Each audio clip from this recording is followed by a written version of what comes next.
Salve a tutti e benvenuti a questa nuova puntata di Soundtrack City, sempre con Massimo Privitera. Ciao Massimo. Ciao a tutti e con Marco Testoni. Allora, oggi parliamo di una rassegna che è già iniziata, però in realtà ancora non è finita, quindi siamo più o meno oltre la metà e ne parliamo, diciamo, con l'ideatore di questa rassegna. In sostanza, una rassegna che coinvolge alcuni autori, uno dei quali veramente interessante. Chissà perché poi, non si sa, come si dice, ce la cantiamo e ce la suoniamo. Diciamo che è una rassegna itinerante autoriale, fatta proprio da autori che hanno scritto dei libri che riguardano ovviamente il mondo della musica applicata alle immagini, ma non soltanto, con quel mondo musicale. E d'altronde uno di questi autori che ha portato questa presentazione è stato proprio qua, il qui presente Marco Testoni. Comunque questa stazione letteraria, poi ci faremo dire da Angelo Giovagnoli, che sarà il nostro ospite e l'organizzatore, il curatore di questa rassegna, perché questo nome è molto bello, molto affascinante, accattivante, ma ha visto il 14 gennaio Roberto Soldatini con Vivere in barca, poi Luigi Caiola, che abbiamo intervistato con We All Love Ennio Morricone, e questo libro che racconta proprio del CD e della vita in concerto del maestro compianto romano, premio Oscar. Poi abbiamo avuto Pierluigi Pietroniro con il suo manuale del turnista, tutti i libri che noi abbiamo già trattato ampiamente, di cui abbiamo discusso, qui presente Marco Testoni con musica e visual media, e poi ci saranno altri due ospiti importanti, Anna Rollando, che abbiamo intervistato a suo tempo, con questo libro Invisibili e appassionate signore della musica, e poi in Dulcis in Fundo Guido De Angelis, famosi Oliver Onions, Guido Maurizio De Angelis, con Il Sognatore, libro biografico. Quindi comunque un gran parterre di autori. E allora andiamo a far intervenire prima di tutti, prima l'hai nominato, Pierluigi Pietroniro, il nostro battitore libero, che anche lui, anche te, no, Pierluigi, sei stato ospite di questa rassegna. Io sono stato il 28 gennaio, 2 domeniche fa, e è stato veramente molto molto bello, molto interessante, soprattutto molto seguito e con un pubblico attentissimo e con una voglia di conoscere, di sapere quello che è tutto il mondo delle colonne sonore, e che sinceramente mi ha riempito di gioia proprio il cuore, perché sai, posso capire nelle grandi città dove c'è magari tanta gente anche che opera e collabora in questo mondo, no? Ma in piccoli centri così c'è stata veramente una sala gremitissima e attentissima, quindi complimenti agli organizzatori, ai sindaci. Non abbiamo detto dove si svolta questa rassegna, dove si continua. Facciamoglielo dire qualcosa a Angelo adesso. Infatti, vai Angelo. Ciao Angelo. Sì, buonasera a tutti. Buonasera a tutti. Ciao Angelo. Allora, la prima domanda che ti faccio e che contiene un po' il tutto è, innanzitutto, come ti è venuta l'idea di fare questa rassegna, di ideare questa rassegna? Peraltro adesso lo possiamo dire, almeno poi tu ci dirai nel dettaglio dove, è ambientata appunto in Calabria, no? Stiamo parlando di 3 cittadine bellissime, lo dico subito. Ecco, ma come è venuta questa idea? Allora, tutto nasce dal fatto che io comunque frequento la libreria di Praia a Mare, perché essendo un malato di libri ovviamente la frequento Pasquale Lanzillotti, che è il proprietario, e da lì nasce l'idea, gli ho detto: Pasquale, perché non facciamo una rassegna su libri scritti da musicisti? Ma tutto nasce dal fatto che anni fa incontrai a Stintino Roberto Soldatini, che presentava all'epoca sinfonie mediterranee. Mi è tornata in mente questa cosa, siccome l'assistente di Pasquale Lanzillotti è di Maratea, avevo pensato, dico, perché non far venire Roberto Soldatini da questa parte con la barca, visto che lui vive in barca, e lo facciamo approdare al porto di Maratea e facciamo la presentazione al porto di Maratea. Poi dopo è venuto il seguito, nel senso che appena ho detto questa cosa, Pasquale ha detto immediatamente sì, però non la facciamo a Maratea perché adesso abbiamo la frana qui, che è franata la strada per Maratea, è scomodissimo approdare a Maratea, e allora abbiamo detto facciamola in libreria, perché lui fa ogni domenica la presentazione di un libro. Ho detto iniziamo questa rassegna. Io ho lavorato con voi, ovviamente ho interpellato Marco, ho interpellato Pierluigi, ho interpellato tutti gli amici che poi hanno preso parte a questa rassegna, e siamo arrivati a una conclusione: fare sei interventi, presentare 6 libri in 6 domeniche di fila. Abbiamo individuato questo periodo e abbiamo interpellato, ho interpellato tutti, e abbiamo fatto questa cosa che si chiamava inizialmente rassegna itinerante, che poi Pasquale è stata idea di Pasquale chiamarla stazione letteraria, perché la stazione di Praia si chiama Praia Aieta Tortora. E l'idea viene da quello: coinvolgiamo tutti gli altri tre comuni e facciamo una stazione itinerante, proprio la facciamo diventare itinerante, e così abbiamo coinvolto le amministrazioni ovviamente di questi paesi, il paese di Praia ovviamente, dove abbiamo fatto la prima uscita con Roberto Soldatini e il suo violoncello, e poi è seguita la volta di Pierluigi, anzi prima Caiola e poi Pierluigi. Pierluigi con il suo violino, peraltro. Esatto, Pierluigi con il suo violino. Ha suonato poco Pierluigi, perché devo dire che ad Aieta quel giorno faceva un freddo micidiale, e quindi Pierluigi, cosa che ha provato anche Marco Testoni, il freddo di Tortora. Diciamo che questi spazi ovviamente li abbiamo scelti, ma non sono usuali, sono abbastanza, vivono una volta a settimana, 2 volte a settimana, quindi non sono caldissimi. Diciamo, poi il Palazzo d'Aieta è enorme, quindi ha il suo spazio. Oltre al fatto che sta a 600 metri sul livello del mare, anche a 600 metri perché uno dice pensa Praia al mare, sai, bella stagione. Esattamente. E questo avrà un seguito. Ecco, appunto, aspetta, prima ci parli, perché prima dicevo che siamo arrivati a metà, anzi oltre alla metà della rassegna.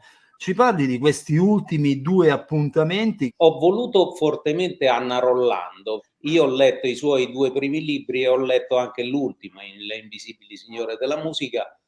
Ho pensato ad Anna intanto perché è una bravissima, veramente ha una dialettica speciale.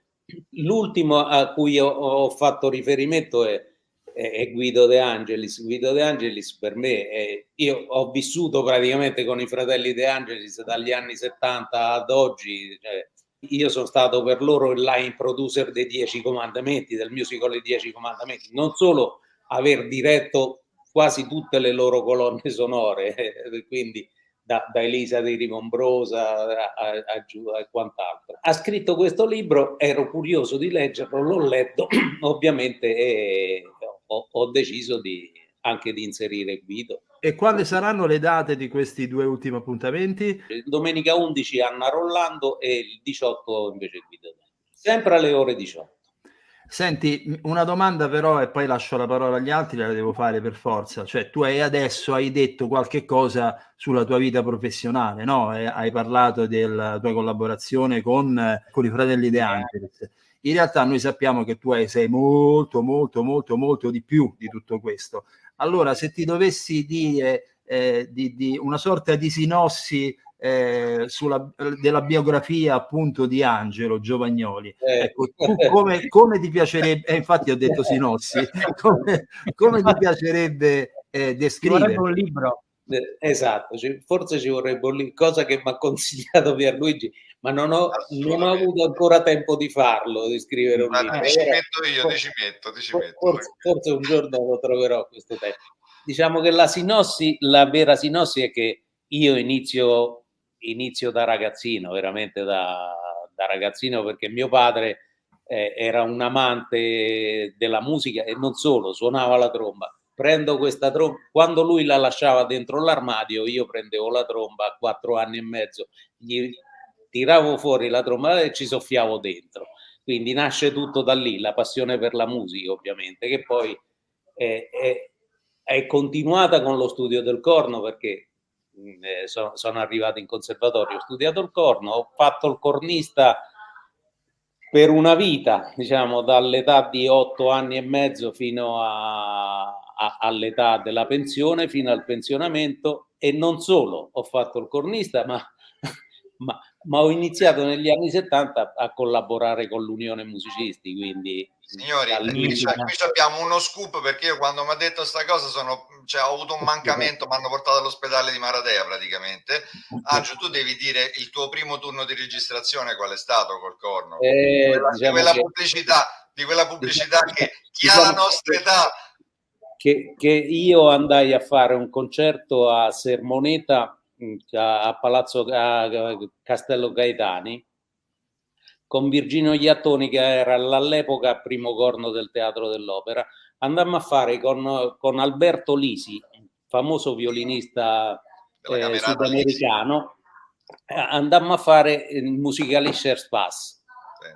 E Virginio Iattoni, ovviamente come tutti i concerti di questo genere, arrivi lì, fai una prova e poi fai il concerto. Virginio Iattoni, che già aveva qualche anno e io invece ero un ragazzetto di belle speranze, e vede che me la cavo abbastanza bene e mi dice lasciami il recapito, perché sai che serve in teatro qualche aggiunto, qualche cosa. Dopo un po' di giorni ero a casa, mi arriva la telefonata di Virginio Iattoni. Dice: senti Angelo, io non posso andare a fare questa cosa, ci andresti tu? Dimmi che cos'è, gli ho detto. Sai, una registrazione di una pubblicità, mi ha detto. Vado a fare questa registrazione e mi trovo di fronte il cavallo della Vidal. No, mitico. Ma che era quello? È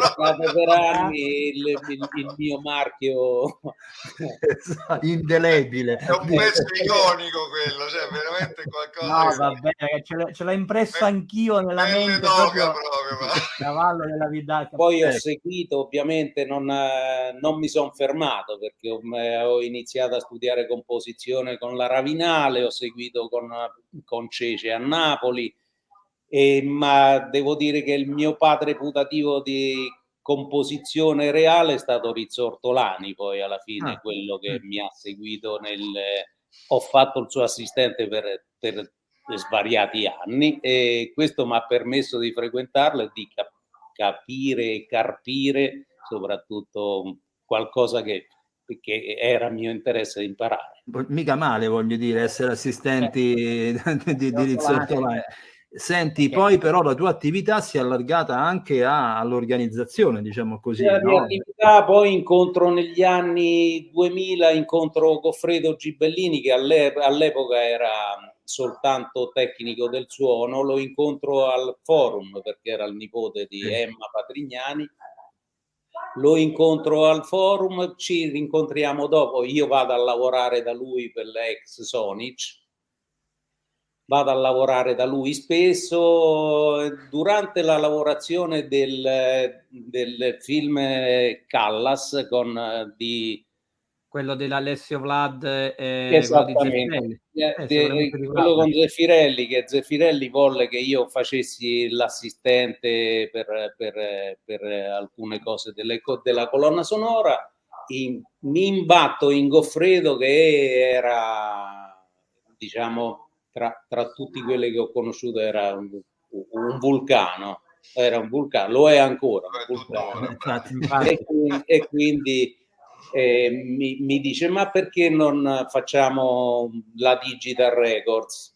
Io ho sempre tentato anche con la vecchia associazione, con l'Amit, tentammo la scalata al Forum, che all'epoca con Emma e con Franco facemmo tutta la trattativa, poi non andò a buon fine ovviamente, ma avevo sempre questo pallino, e così con Goffredo abbiamo creato prima la Digital Records, acquisendo la ex Sonic e facendola diventare già Digital Records, e poi abbiamo costruito quello che adesso è lo studio Digital Records. Io sono partito perché Goffredo era sempre in studio, io sono partito, mandavo a fare i sopralluoghi, cercare il posto dove poter fare lo studio.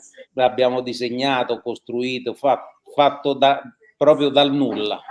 C'era tanto e c'è stato tantissimo lavoro da fare. Stiamo parlando di una sala che è il punto di riferimento, voglio dire, di tutta la scena musicale, delle colonne sonore, che attualmente con buona pace degli altri, ecco, no, tecnologicamente diciamo che proprio la vulcanicità di Goffredo la mantiene in vita, e soprattutto ha subito anche diverse vicissitudini perché ha subito 2 allagamenti importanti.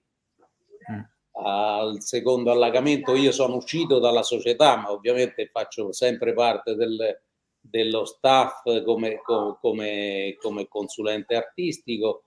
Preferisco stare nel mondo dei sogni e della musica, insomma, tutto qua. Capisco. Io devo palesare che c'è un conflitto di interessi qui, ma insomma lo diciamo apertamente, che io sono uno dei collaboratori di Angelo Storico, con lui ho fatto infinità di concerti, di registrazioni, addirittura di riprese cinematografiche, perché poi con Angelo condividiamo tutta una passione, oltre che per la composizione, ma proprio per il teatro, perché Angelo è una persona molto colta, molto aperta e sempre molto attenta a quello che è il mondo della cultura, e su questo ci siamo sempre trovati. Quindi quando poi in certi casi serviva uno strumentista che anche sapesse, insomma, avere un po' di faccia tosta per stare davanti a una telecamera, eccetera, sapeva che poteva contare. E tra l'altro abbiamo fatto molto bello i Guardiani delle Nuvole di Odorisio, ti ricordi? Poi fece le musiche Ennio, meravigliose, eccetera. Poi mi è presa la passione del teatro, ovviamente. Ho prodotto diversi spettacoli teatrali, abbiamo fatto, ho iniziato con il Poeta Volante, che è la storia di Lauro De Bosis, praticamente. Il Poeta Volante perché volò su Roma per buttare i volantini a Piazza Venezia durante un comizio del Duce, e quindi siamo sempre gli stessi a portare avanti questo tipo di discorso, perché ovviamente siamo degli indipendenti, non facciamo parte del circuito teatrale, però inventiamo questi spettacoli e li portiamo a termine e ci divertiamo, soprattutto ci divertiamo. Massimo è stato ospite a Milano dell'ultimo spettacolo che abbiamo messo in scena, che è stato Zivago Story, che ovviamente non parla del libro Zivago, ma parla della pubblicazione del libro Zivago e tutte le vicissitudini che ha passato Pasternak per poter pubblicare questo poi capolavoro. Ma senti Angelo, ti volevo fare una domanda, visto che poi non abbiamo avuto tantissime occasioni in cui poter parlare dell'aspetto della musica applicata al teatro, perché non tutti poi diciamo frequentano da quel punto di vista compositivo il teatro, ma secondo te ci sono delle differenze di approccio, anche di pensiero nei confronti proprio dello scrivere per il teatro? Assolutamente sì, io dico sempre, io mi sono un po' defilato dal cinema, perché il cinema ti impone determinate cose, sei costretto da un regista che ovviamente, anche nel teatro, ma nel teatro c'è più collaborazione con il regista, soprattutto nel tipo di teatro che faccio io, nel teatro indipendente, cioè c'è confronto, quindi la mia idea vale quella del regista, non è in questo caso quello spettacolo che tu hai visto praticamente parlava di Pasternak molti non sanno che era anche un pianista, quindi è soprattutto anche compositore, allievo di Scriabin, quindi non l'ultimo arrivato, quindi diciamo che lì è stata più un'indicazione, ovviamente poi ha scritto tutte cose per pianoforte, quindi sei legato al pianoforte è ovvio che capisci che il tema conduttore deve essere il pianoforte. sei costretto in ogni caso a scrivere in una determinata maniera, però con la libertà. Posso dire, visto che anch'io ho fatto molte cose al teatro, la cosa meravigliosa è che essendo una cosa viva sempre, perché poi lo spettacolo, no, esatto, presuppone l'attore in scena, e che anche lui prende energia dalla musica che è intorno a lui, che è nello spettacolo, e quindi anche questo però diventa una palestra meravigliosa, perché impone anche un rispetto riguardo a sonorità, riguardo a strumenti da usare, a volumi, a tutta un'organizzazione dei suoni che, mentre nel cinema, andando poi in post-produzione con il missaggio, si possono fare miracoli, lì devi comunque invece lavorare su un discorso di esibizione live dal vivo, e quindi la musica deve tener conto sempre di questo. Parlo di quest'ultimo caso, insomma, perché è quello più recente. Nasce ovviamente dall'idea di portare in scena sia Gilda Buttà che Luca Pincini, perché tutto nasce intorno a loro, poi nasce tutta la colonna portante di questo, la colonna musicale di questo spettacolo, diciamo. Questa era la mia idea. Poi è ovvio che portare in scena un pianoforte e un musicista messi in un contesto del genere, o trovi lo spazio, no, o altrimenti diventa veramente difficile. Quindi, anche perché sapete benissimo, fate i musicisti tutti, sapete benissimo che portare un pianoforte su un palcoscenico è la cosa sempre traumatica per tutti, perché ovviamente è un costo, è un problema, i trasporti, il noleggio, quindi questo... Il palco, la grandezza del palco pure. L'ho visto io, è il Teatro Gerolamo, quello là di Milano, che è la mini scala, che è bellissima, esatto. Tra l'altro. Questo spettacolo nasce al Teatro Off a Roma, in via Giulia, ovviamente. Il primo spettacolo è stato fatto lì, è stato montato lì. Purtroppo come spazio non è grandissimo, quindi se ci metti già un pianoforte a coda è già finito, non ci metti altro. Comunque, poi andiamo a concludere. Mi piaceva il fatto che da quello che avete raccontato sia tu, Angelo, che Pierluigi, credo che la differenza primaria dello scrivere per il teatro e poi andare poi a farla vivere la musica originale in teatro è il fatto che è musica viva, perché comunque è musica adattiva, sì, però vive lì, in quel momento lì. Assolutamente. Poi io utilizzo pochissimo, do pochissimo spazio all'elettronica. Ovviamente cerco di utilizzare al massimo gli strumenti veri. È qualcosa che dà più vita, secondo me, al teatro. C'è da dire una cosa, secondo me, molto importante, quello che ha detto Pierluigi. A teatro non esiste la post-produzione, quindi tutto lo devi calcolare come se fosse un concerto, anche se non è realmente un concerto, è un qualche cosa di mezzo, però è proprio un cambio di passo mentale, secondo me. Io provai addirittura a fare una cosa al limite della follia, per un'esigenza registica, erano le Relazioni pericolose, meraviglioso, uno spettacolo molto bello. Riuscii a convincere il regista e l'attore protagonista, che era Valmont, a praticamente nella stesura della lettera che lui fa per tutto l'inganno, insomma, una storia che è ben conosciuta, riuscì a obbligarlo a tenere dei sync di battuta sulla musica. Cioè, c'era un brano che durava 4 minuti, quant'era quella scena, e lui doveva, avendo imparato a memoria praticamente il brano, cercare di stare sulla musica, perché la musica era stata costruita sulla lettura, sullo studio del testo, della sua parte, e quindi lui tutte le sere doveva prendere quei punti chiari perché servivano a drammatizzare tutta l'enfasi, diciamo, è la differenza tra il teatro e il cinema. Esattamente. Ogni sera devi essere attento a trovare il sincrono per poter dare pathos. Assolutamente, perché lì ovviamente in quel caso lì avevamo le musiche registrate, quando invece c'è la possibilità di poterlo fare con la musica dal vivo, allora è l'apoteosi, perché mi viene in mente ovviamente che in questo chi è padrone e re assoluto è il grande maestro Nicola Piovani, che con la sua compagnia da 30 anni e passa, porta in giro spettacoli con la musica dal vivo, di cui io ho fatto parte come primo violino.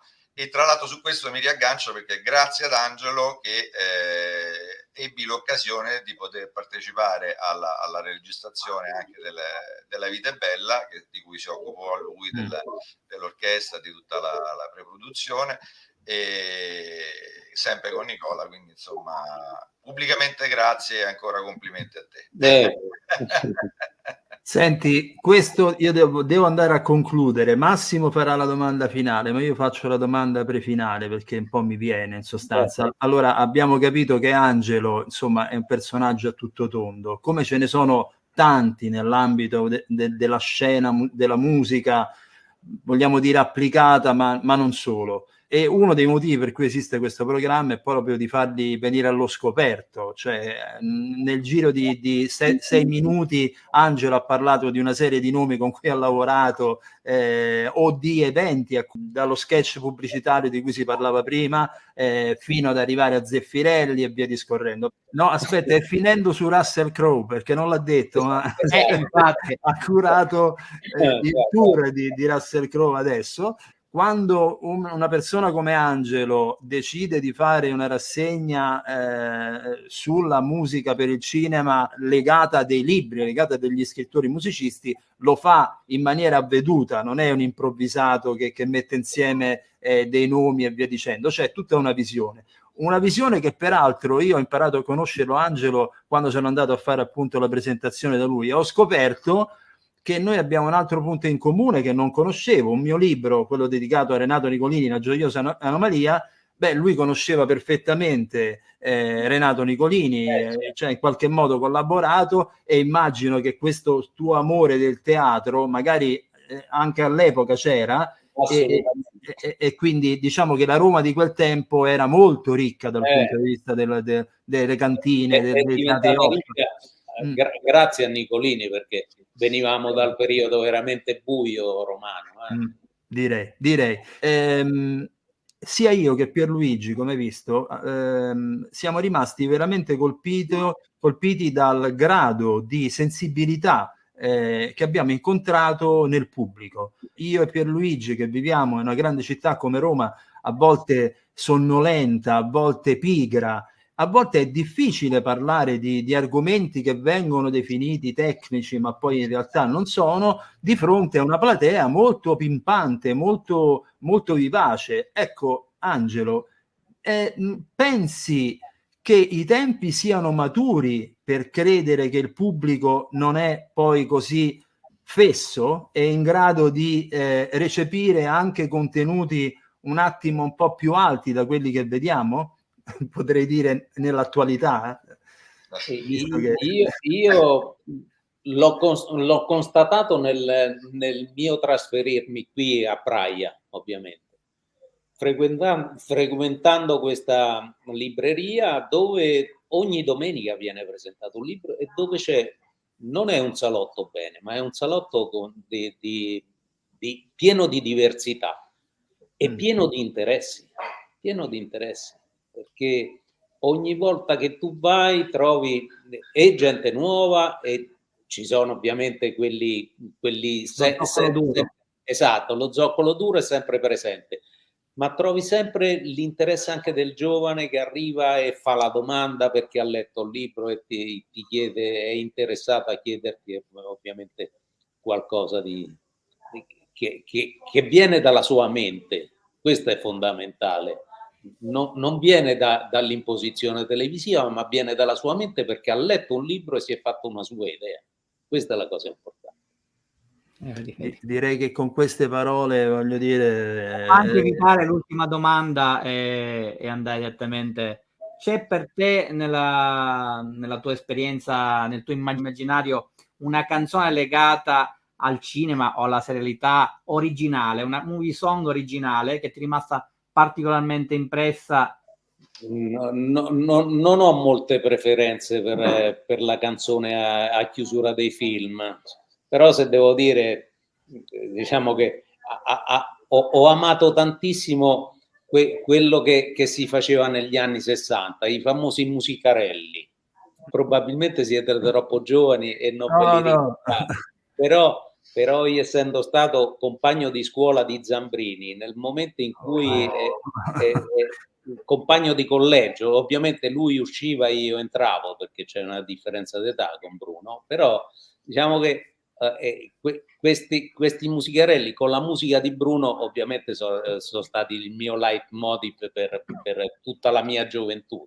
Vabbè, potrei dirne una cosina, butta lì la bambola di Patti Bravo, ma poi hanno fatto anche altre per Morandi, hanno fatte veramente tante. Benissimo, grazie Angelo, un abbraccio, a prestissimo. Grazie, ciao. A presto. Ciao Angelo, grazie. Ciao, grazie a voi.